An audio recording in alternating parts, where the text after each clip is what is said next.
Hello and welcome to 30 minutes of gentle yoga with the chair. Today we're going to be working on poses to strengthen the upper body, and we're going to start with the chair near the wall, and so I will set that up now.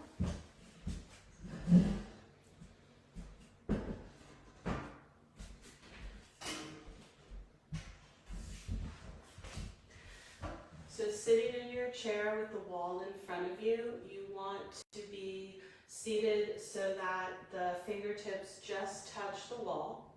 And this is going to be a modified version of plank pose or chaturanga dandasana, four-limbed pose.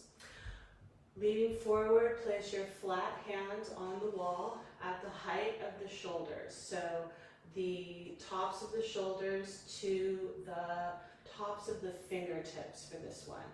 And then keeping the elbows in, rolling the shoulders out to the sides. You're going to bend the elbows and lean forward towards the wall, supporting the weight of the upper body on the hands at the wall. And then push back up, straightening the arms. So you're trying not to let the elbows go out straight to the side, but go straight down, the inner elbows facing up towards the ceiling, leaning far forward as you can, and then pushing back up.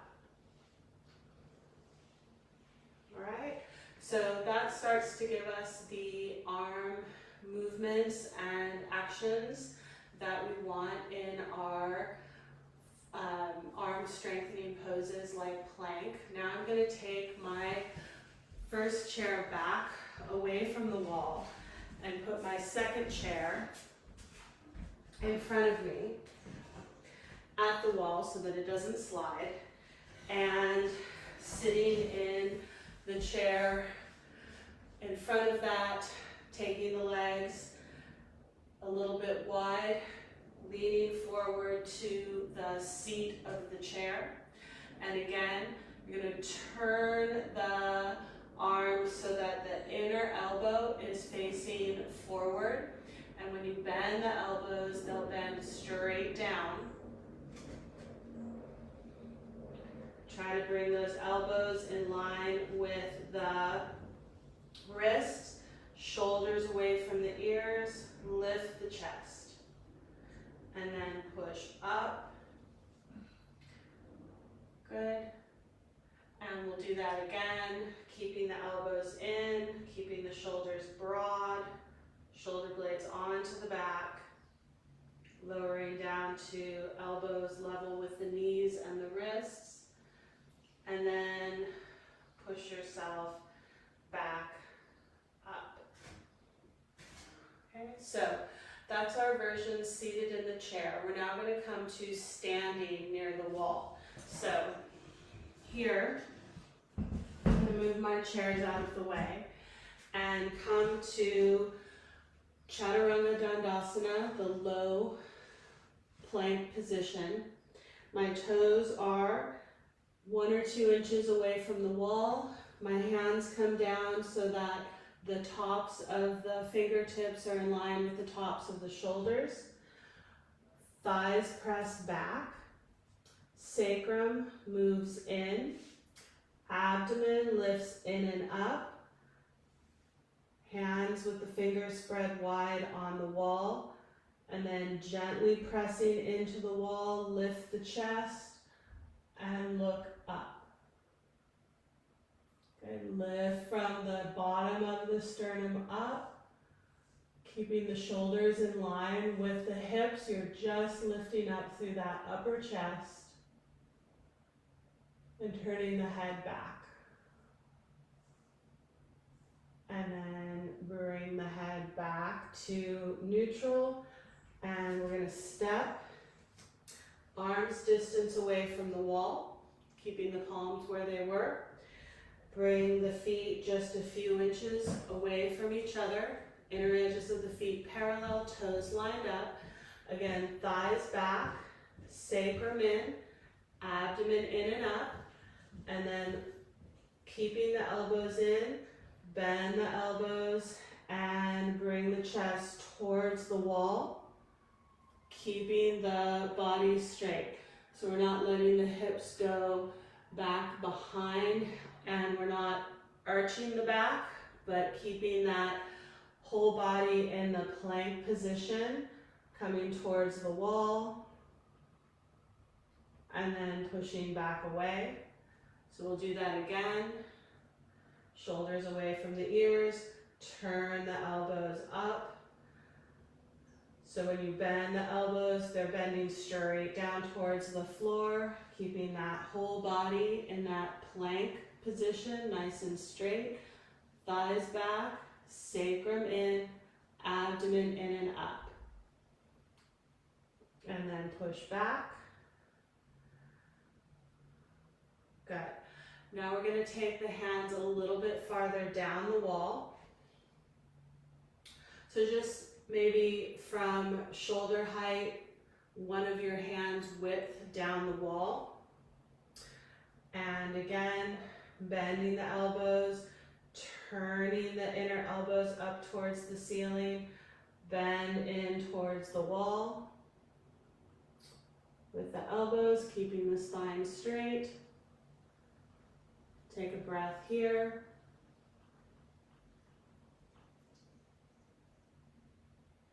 And then push back.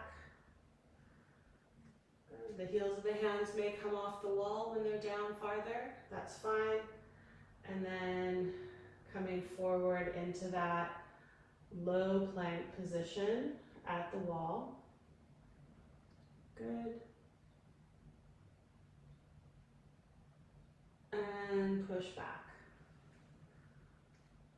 And bring the hands down. Now we're going to do 90-degree stretch at the wall. So you'll take one of your chairs and place it at the wall. So you can do this pose with the back of the chair. If you don't have a back of the chair handy and you want to do this stretch sometimes, you can always just use your palms flat on the wall. I'm going to move this chair out of the way. And hands flat to the back of the chair. Walk your feet back into 90-degree stretch.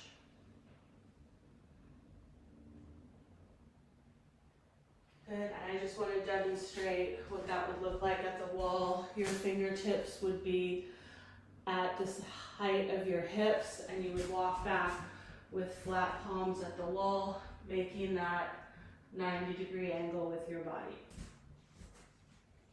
But for today, we're going to be using the back of the chair to come into up dog. So from here, you're going to step maybe one of your feet distance forward, turn your hands out to the side to hold the outer edges of the chair, lift up onto your toes and bring your hips forward into or towards the back of the chair. You may bend the elbows slightly to get the chest through and look up the wall. Breathing here. And then pushing back. And stepping back into that 90-degree angle. Now, if you find that your hands feel a little slippery on the back of the chair, you can get a thinner sticky mat.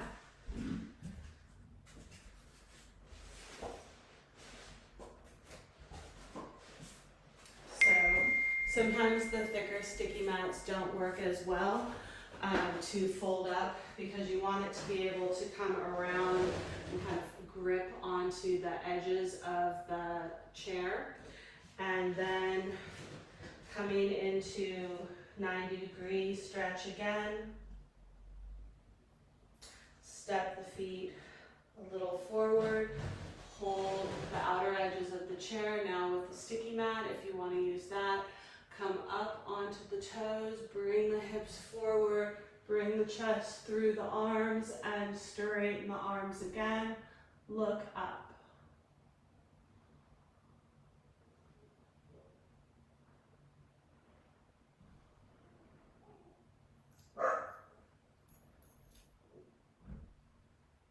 Good.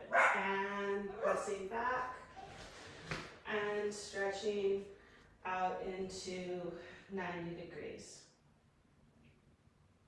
Now, if you have a little bit broader shoulders and it's difficult to get your hands as narrow as the back of the chair and you have two chairs, you can do this pose on the seat of two chairs. So that would look like this. You have two chairs next to each other at the wall so they don't slide. And taking your hands to the center of the seat of each chair, walk back into down dog in the chair. Feet underneath the hips for this one. And then lift up onto the toes and coming forward, bringing the chest through the arms. And here we are in up dog on two chairs for those with wider shoulders.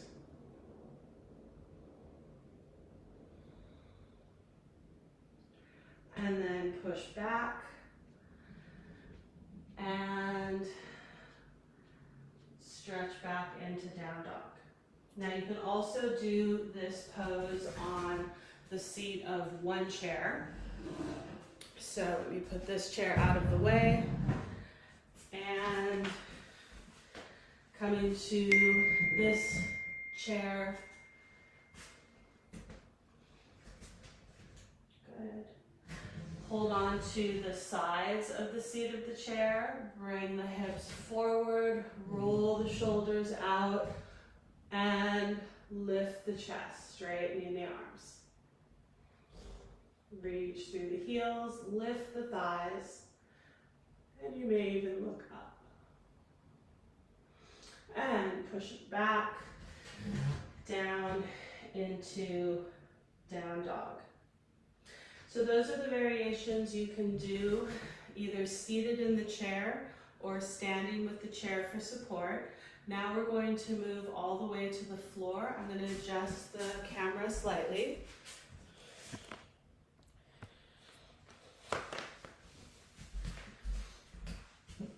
And move my chair out of the way.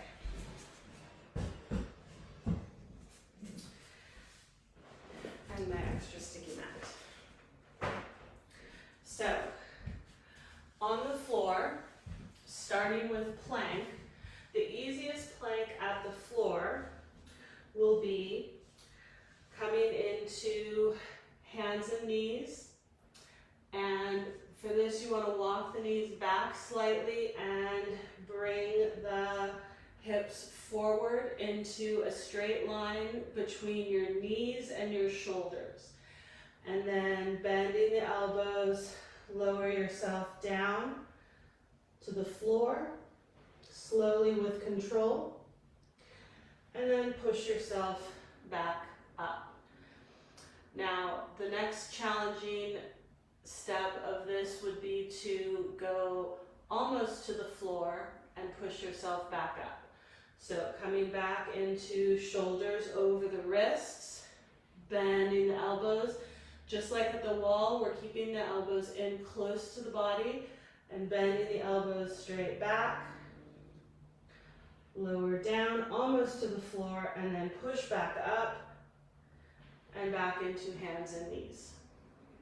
All right, so I'm going to turn around so I don't run into the wall in front of me. And from hands and knees, we're now going to come up into down dog, Adho Mukha Svanasana.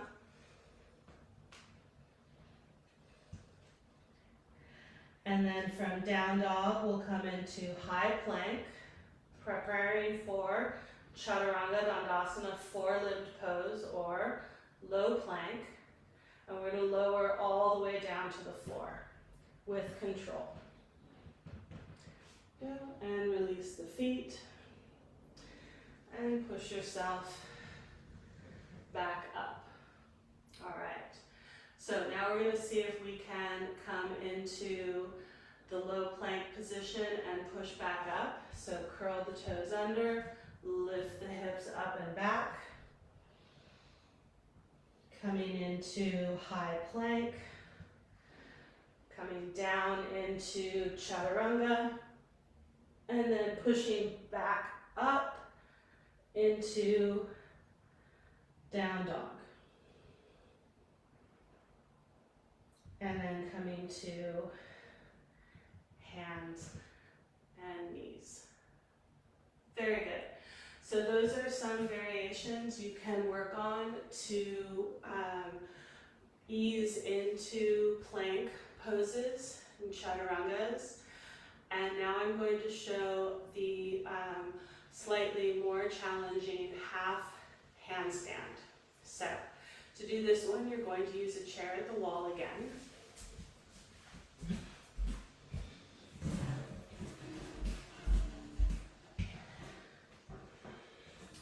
And with your chair at the wall, you're going to measure your distance by placing your feet underneath the seat of the chair. So you want your toes to be right at the center of the seat of the chair. And bring your hands right to the sides in Dandasana. So your hands are lined up with the hips. Then you're going to place one hand down to keep that measurement. Turn around and place the heel of your hand where the heel of your other hand was. Okay? From here, you're going to come up into a tiny little down dog, right? And then step your feet up onto the seat of the chair and walk forward so your hips start to come over your shoulders. And here I am in half handstand. Come out, walk back. And step down. Good. So those were some arm strengthening poses to work on. You can repeat whichever of those poses worked for you, remembering that you're going to be breathing evenly and doing a couple of repetitions of each of those as you practice strengthening your arms. Thank you for joining me today, and I hope you are well. Bring your palms together in front of your heart. Lift the chest. Relax the shoulders back and down. The light in me acknowledges the light in you. Namaste.